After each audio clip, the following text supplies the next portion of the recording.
আসসালামু আলাইকুম। আজকে তৈরি করে দেখাবো মিষ্টি আলুর শাক। তো আমি যেভাবে রান্না করি সেটা শেয়ার করব। তো চলুন দেখে নেওয়া যাক কিভাবে মিষ্টি আলুর শাকটা আমি রান্না করি। আপনারা কারা কারা খেয়েছেন কমেন্টসের মাধ্যমে জানাতে পারেন। তো আমি যেভাবে রান্না করি সেটাই আজকে শেয়ার করব।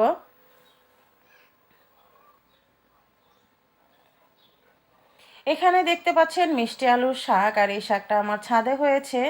আর এমনি যে সাদা আলু সেই শাকটাও খাওয়া যায়, তো এই মিষ্টি আলুর শাকটা কিন্তু আলাদা মজা হয়।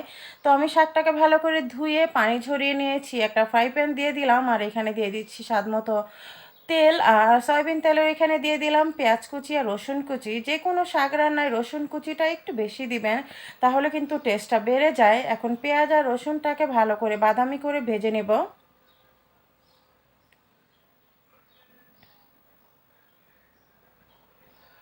আজকে আমি মিষ্টি আলু শাকটা রান্না করব চিংড়ি মাছ দিয়ে। আপনারা চাইলে কিন্তু মাছ দিয়ে ঝোল করতে পারেন, কিংবা শুধুমাত্র বাগার দিয়ে শাক রান্নাও করতে পারেন। তো আমি একটু চিংড়ি মাছ দিব, এক্ষেত্রে হবে কি বাচ্চারা সবাই একটু মজা করে খাবে। তো চিংড়ি মাছটাকে একটু ছোট ছোট করে দিয়েছি, আর তেলের সাথে একটু ভালো করে ভেজে নিব। এর ফলে খুব সুন্দর একটা ঘ্রাণ আসে। আর এখানে দিয়ে দিচ্ছি কাঁচা মরিচ। আপনারা চাইলে এখানে শুকনো মরিচটাও কিন্তু দিতে পারেন।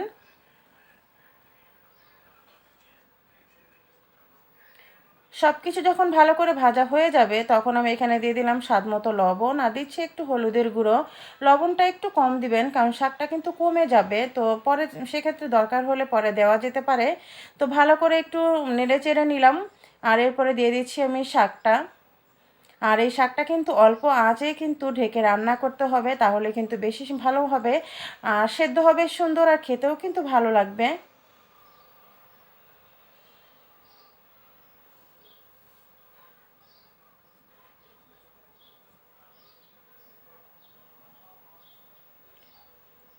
শাক খেতে কিন্তু এমনিতেই প্রচুর পরিমাণ পানি ওঠে, সেক্ষেত্রে আর পানির প্রয়োজন নেই। আমি ঢেকে দিলাম, আর ঢেকে দিলে কিন্তু এমনিতেই পানি উঠবে। আর আঁচটা কিন্তু অবশ্যই কমিয়ে রাখতে হবে। অল্প আঁচে উল্টে পাল্টে শাকটাকে রান্না করতে হবে। আপনারা যারা ঝোল পছন্দ করেন তারা ঝোলটা বেশি করে দিবেন। আর আজকে যেহেতু আমি শুধু ভাজি করব চিংড়ি মাছ দিয়ে, তাই আমি আর কোনো ঝোল দিলাম না।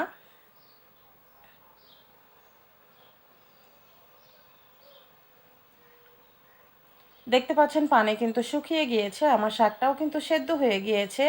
একটু ভালো করে উল্টে পাল্টে আমি ধনিয়া পাতা কুচি দিয়ে দিব, এরপরে কিন্তু খুব সুন্দর ঘ্রাণ আসবে।